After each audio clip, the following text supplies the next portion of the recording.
Morning guys, I brought another video for you just to show you what's going on with this oil leak on this engine here. So it's very rare we get to see these, so I try and film as much as I can on these because working in a dealership, you don't ever see anything as sort of older than about 10 years. Anyway, this one's got a bit of an oil leak from every hole possible.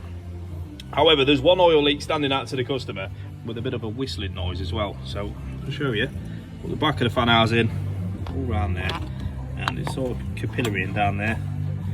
Basically running off everything. It's all at the back of the alternator as well. I'll get you in there. There you go. So it was all pointing to sort of the throttle area and boost pipe area. So I had a look.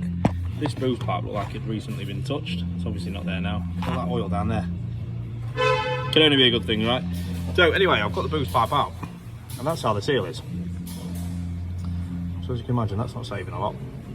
That'll be a whistling, and all the oil going past this seal just here on the bottom of the boost pipe.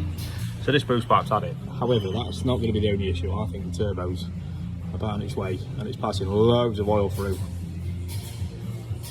But I thought I'd bring you along for this little boost pipe issue. That's definitely a problem. And I'm just going to advise the customer what to go next and where to go next and see what he thinks. So thank you very much for coming along for this one, guys.